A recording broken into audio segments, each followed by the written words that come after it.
Dear OFW Stories, ako si Marco.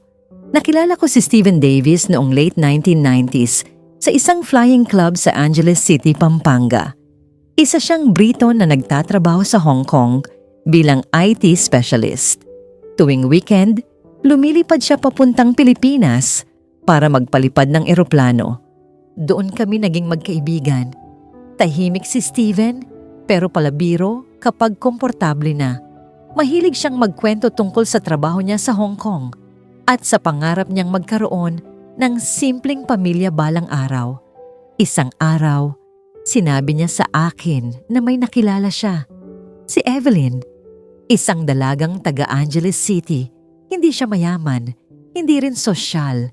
Pero sabi ni Steven, may kakaiba raw sa kanya.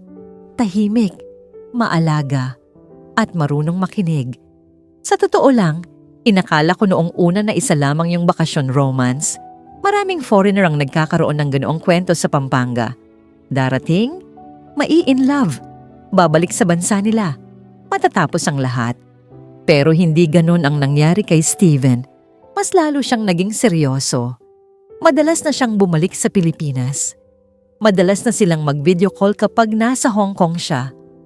Hanggang sa isang gabi, sinabi niya sa akin na magpapakasal na sila. Nagulat ako, pero nakita ko ang saya sa mukha niya.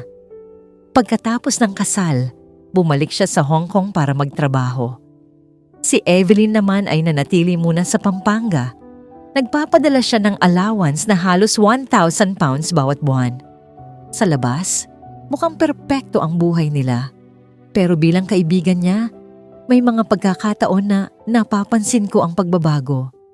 May mga tawag siya na mas mahaba kaysa dati. May mga pagkakataon na bigla siyang tatahimik habang nagkakape kami sa flying club. Minsan, tinanong ko siya kung okay lang ba sila ni Evelyn. Ngumiti lang siya at sinabing, "Marriage is not always easy, my friend. Hindi ko na pinilit." Hanggang sa dumating ang araw na hindi ko na sana gustong maalala. July 18th, 2002. Isang balita ang dumating na hindi ko akalaing maririnig ko tungkol sa kanya. At doon, nagsimula ang lahat. Kung babalikan ko ang mga unang taon ng pagsasama ni na Steven at Evelyn, masasabi kong totoo ang saya nila. Hindi yung plastic, hindi yun pilit. Tuwing dumarating si Steven sa flying club, may kakaibang glow sa kanya. Para bang mas motivated siya, mas determinado. Sinasabi niya sa akin na gusto niyang mag-ipon ng mas maaga para makapag-settle down sila ng tuluyan sa United Kingdom. Ang plano nila noon ay simple, mag-ipon muna, mag-invest sa maliit na property sa Pampanga. Pagkatapos ay ilipat si Evelyn sa UK kapag maayos na ang lahat. Sa mga unang taon, maayos ang sistema nila. Si Steven ang breadwinner. Malaki ang kinikita niya sa Hong Kong. Bukod pa roon, may mga freelance IT projects pa siyang kinukuha. Hindi siya maluho. Hindi siya mabisyo. Ang monthly allowance na pinapadala niya kay Evelyn ay umaabot ng halos 1,000 pounds. Sa conversion noon, malaking halaga yon sa Pilipinas. Sapat para magkaroon ng komportableng bahay, bagong appliances, at magandang lifestyle. Minsan nga tinutukso ko siya. "Pare, baka spoiled na ang asawa mo niyan." Ngumiti lang siya at sinabing, "She deserves it." Pero habang tumatagal, may napansin akong pagbabago. Hindi ko alam kung dahil ba sa distansya. Hindi ko alam kung dahil ba sa pera. O dahil ba sa mga taong nakapaligid. May mga pagkakataon na kapag nasa flying club kami, bigla siyang tatahimik matapos makipag-video call kay Evelyn.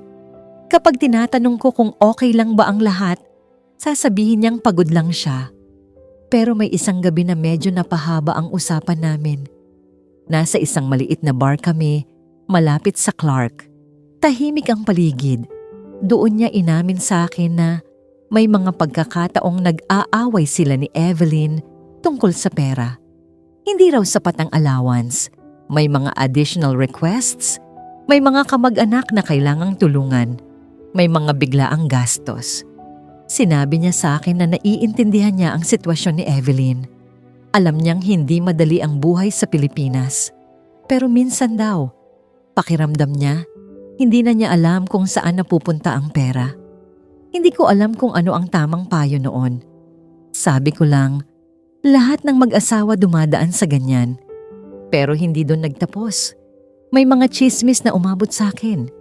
Hindi ko alam kung totoo. Hindi ko alam kung inggit lang ng iba. Pero may nagsabi sa akin na madalas daw makita si Evelyn na may kausap na lalaki sa kanilang barangay. Isang security guard. Noong una, hindi ko sinabi kay Steven. Ayoko maging sanhi ng away. Ayoko maging dahilan ng selos. Pero isang araw, siya na mismo ang nagbukas ng usapan. Marco, may nagsabi sa akin na may lalaking madalas pumupunta sa bahay.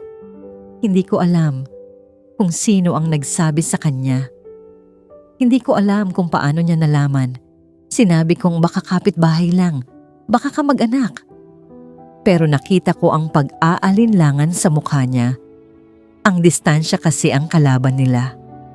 Si Steven ay nasa Hong Kong, si Evelyn ay nasa Pampanga. At sa pagitan nila ay daan-daang milya, oras na pagkakaiba at mga taong pwedeng magbulong ng kung ano-ano. Minsan sinabi niya sa akin na iniisip niyang umuwi na ng tuluyan sa Pilipinas. Pero natatakot siya. Natutong baka kapag iniwan niya ang trabaho sa Hong Kong, mahirapan silang magsimula muli. At doon ko unang naramdaman ang bigat. Hindi na ito simpleng love story. May pressure, may pride, may pera, may distansya. At minsan, kapag pinagsama mo ang mga yon, may mga bagay na pwedeng sumabog. Kung alam ko lang noon, kung saan hahantong ang lahat, baka mas naging matapang ako.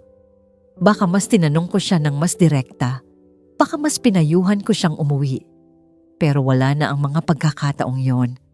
Dahil ang mga susunod na mangyayari ay hindi na tungkol sa chismis, hindi na tungkol sa selos, kundi tungkol sa buhay niya.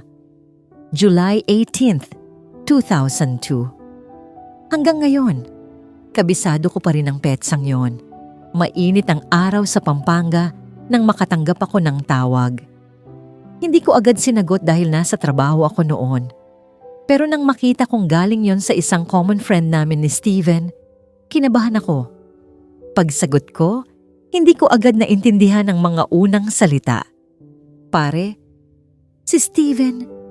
Ang sumunod na mga segundo ay parang mabagal ang mundo. Natagpuan daw si Steven na wala ng buhay. Hindi ko matanggap. Ilang linggo lang ang nakalipas. Magkasama pa kami sa flying club. Pinag-uusapan pa namin ang plano niyang dalhin si Evelyn sa United Kingdom sa susunod na taon. Pinag-uusapan pa namin kung saan siya titira sa London. At ngayon, sinasabi nilang patay na siya. Ayon sa paunang ulat, natagpuan siya sa loob ng bahay nila sa Angeles City. May mga palatandaan ng marahas na pangyayari. Hindi iyon simpleng aksidente. Hindi ko alam kung paano ko sasabihin sa pamilya niya sa England.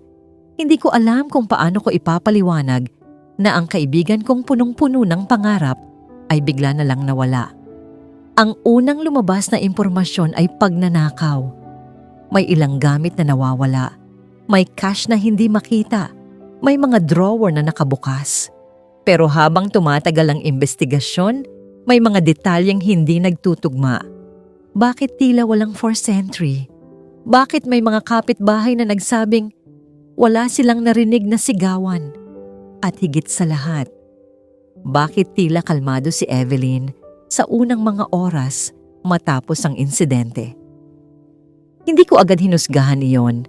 Iba-iba ang paraan ng tao sa pagharap sa trauma. May umiiyak, may nagwawala, may nananatiling tahimik, pero may mga pulis na nagsimulang magtanong. May mga inconsistencies sa kwento. May mga detalye na nag-iba sa bawat ulit. Noong una, sinabi raw na may pumasok na magnanakaw. Pagkatapos, may idinagdag na impormasyon. Hanggang sa isang pangalan ang lumutang sa likod ng mga bulong. Isang security guard Hindi ko alam kung gaano katagal nang umiikot ang chismis tungkol sa kanila. Hindi ko alam kung may basehan yon o wala. Pero nang marinig ko ang pangalan ng lalaking yon, bumalik sa isip ko ang usapan namin ni Steven sa maliit na bar sa Clark. Yung mga pag-aalinlangan niya, yung mga tanong niya, yung mga selos na hindi niya masabi ng diretsyo. Habang lumalalim ang investigasyon, mas lalo akong naguguluhan. Kaibigan ko si Steven.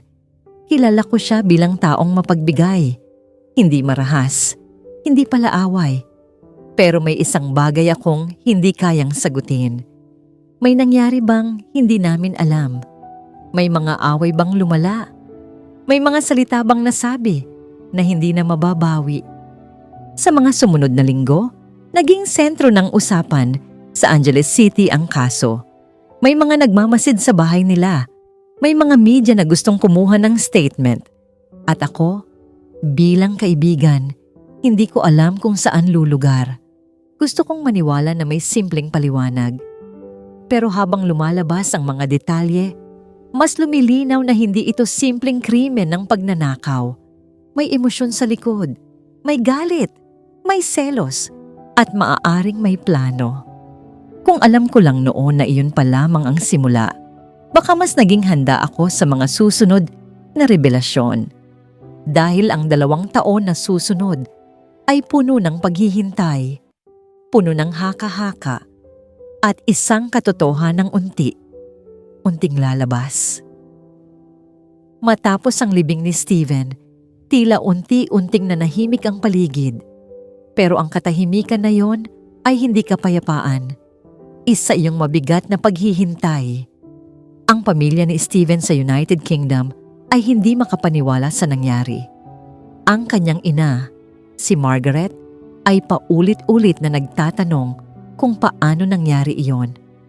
Paano nawala ang anak niyang lumaking maayos at responsable sa isang banyagang bansa na pinili niyang mahalin.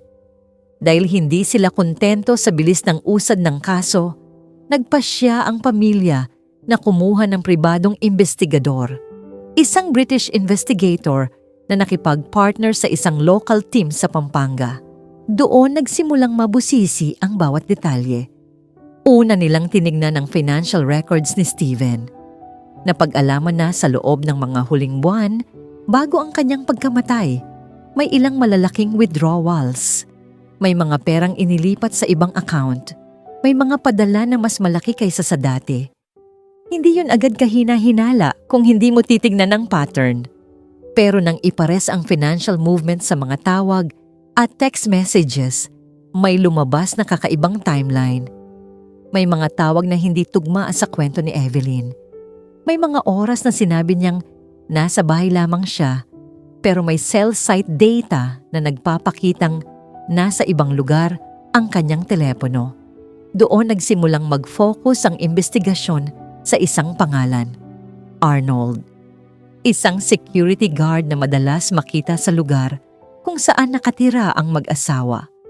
Noong una, itinanggi ni Evelyn ang anumang malalim na relasyon sa lalaki. Sinabi niyang kakilala lamang. Kaibigan. Wala nang iba. Pero may mga kapitbahay na nagsalita. May mga nakakita raw sa kanilang magkasama kahit wala si Steven. May mga nagsabing madalas pumupunta ang lalaki sa bahay. Habang tumatagal, tila lumalamig ang kaso sa opisyal na investigasyon. Parang walang malinaw na suspek. Parang walang sapat na ebidensya. 2 taon nang lumipas. 2 taon ng haka-haka. 2 taon ng paghihintay ng hustisya. Hanggang sa isang araw noong 2004, may nangyaring hindi inaasahan. Isang taong malapit sa security guard ang lumapit sa mga awtoridad. Hindi malinaw kung konsensya ang dahilan o takot. Pero may impormasyon siyang ibinigay na magpapabago sa direksyon ng kaso. Ayon sa salaysay, hindi raw simpleng pagnanakaw ang nangyari. May plano. May usapan bago ang gabing yon. May galit na naipon. At may pangakong pera kapalit ng isang buhay. Nang ipatawag muli si Evelyn para sa masinsinang pagtatanong, Napansin ng investigator ang pagbabago sa kanyang asal. Hindi na yun simpleng pagkalito ng isang biyuda. May mga sagot na hindi diretsyo, may mga mata na umiiwas. Sa loob ng mahabang interogasyon, unti-unting nabasag ang mga detalye. Hindi man ito isang agarang pag-amin, pero sapat ang mga inconsistency para muling buksan ang kaso ng mas seryoso. Lumabas sa testimonya na may relasyon nga sa pagitan ni Evelyn at ng security guard. At ayon sa paratang, ang relasyon na yon ay hindi lamang lihim na pag-ibig, kundi maaaring motibo. Habang lumalalim ang paghuhukay ng katotohanan, mas lalong naging malinaw na ang pagkamatay ni Steven ay hindi simpleng krimen ng pagkakataon. May emosyon, may pagtataksil, at posibleng may sabwatan. Sa puntong yon, alam ko na bilang kaibigan, hindi ko na kayang magbulag-bulagan sa mga red flags na dati kong piniling hindi pansinin. Dahil ang susunod na lalabas ay hindi na chismis, kundi mga salitang magpapatunay na may mas madilim na katotohanan sa likod ng perpektong love story na minsan naming hinangaan. Matapos ang muling pagbukas ng kaso noong 2004, mabilis ang naging galaw ng mga pangyayari. Ang mga piraso na dati ay magkakahiwalay, unti-unting nabuo sa isang mas malinaw na larawan. Ang relasyon ni na Evelyn at ng security guard ay hindi na maikakaila. May mga testigo, may mga tawag, may mga mensahe, at higit sa lahat, may motibo. Ayon sa lumabas na impormasyon, matagal nang may tension sa pagsasama ni na Steven at Evelyn. Hindi man ito lantaran sa publiko, may mga away tungkol sa pera, selos, at kontrol. Si Steven, bilang pangunahing nagbibigay ng suporta, ay nagsimulang magtanong kung saan napupunta ang malaking halaga ng perang ipinapadala niya buwan-buwan. Habang si Evelyn naman, ayon sa mga nakarinig ng kanyang panig, ay nakaramdam ng pagsakal at paghihigpit. Sa gitna ng lahat ng yon, pumasok ang isang bagong lalaki sa kanyang buhay. Isang lalaking laging nariyan. Isang lalaking hindi kailangang lumipad pabalik ng Hong Kong pagkatapos ng weekend. Isang lalaking handang makinig sa mga reklamo at hinaing. Ang tanong na matagal iniiwasan ay tuluyan ng hinarap ng mga investigador. May kinalaman ba ang relasyon na yon sa pagkamatay ni Steven? Habang lumalalim ang investigasyon, lumabas ang paratang na ang gabing iyon ay hindi aksidente, hindi basta nakawan. May plano bago pa man mangyari ang lahat. May mga usapan umano tungkol sa pera, may mga pangako, at may isang desisyong ginawa na hindi na mababawi. Nang tuluyang maisampa ang kaso laban kay Evelyn at sa kanyang umano ay kasabwat, nahati ang opinyon ng publiko. May mga naniwala na siya ay inosente. May mga nagsabing biktima rin siya ng sitwasyon. Pero may mga naniwala ring may katotohanan ng mga paratang.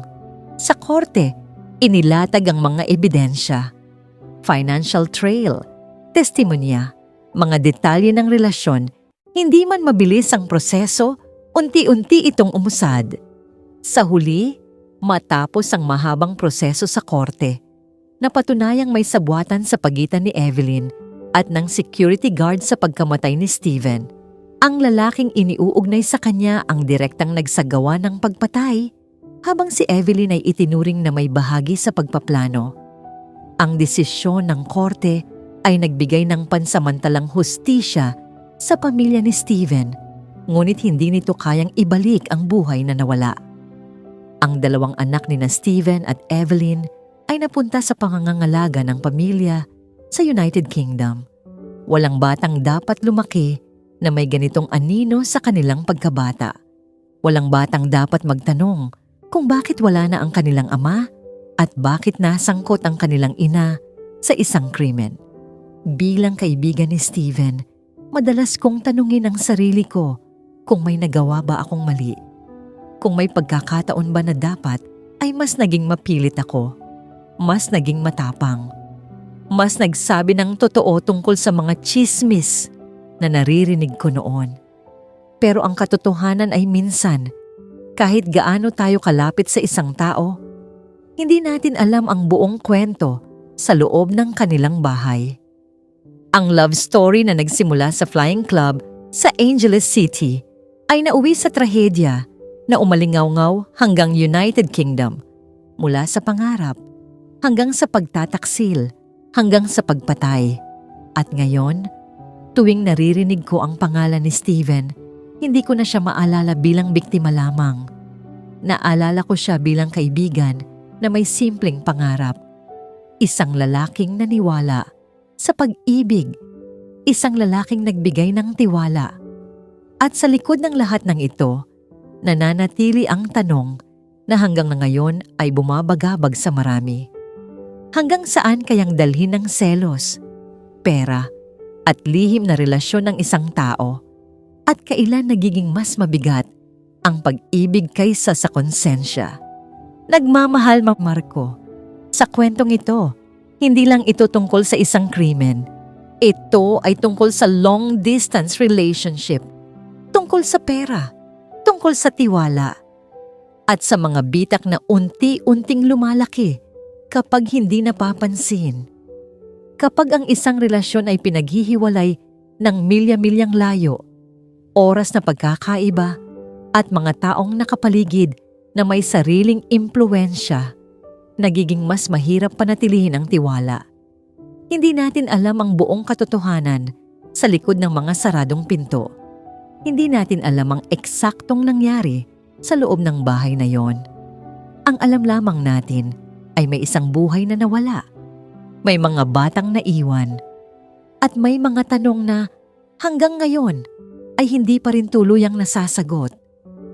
Sa mga ganitong kwento, mahalagang tandaan na hindi lahat ng nakikita sa labas ay sumasalamin sa tunay na nangyayari sa loob ng isang relasyon. Ang social media ay maaaring magmukhang perpekto, ang mga larawan ay maaaring magmukhang masaya. Pero ang tunay na estado ng pagsasama ay madalas tahimik at hindi nakikita ng iba.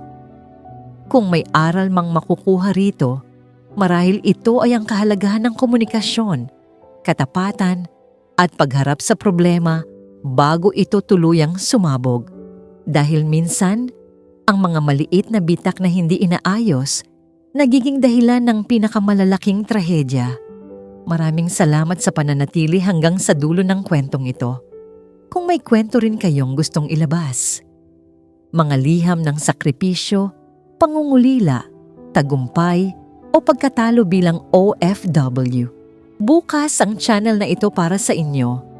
Pwede kayong magpadala ng inyong kwento at igagalang namin ang inyong katahimikan at pagkakakilanan. Thanks for watching and we'll see you in the next video.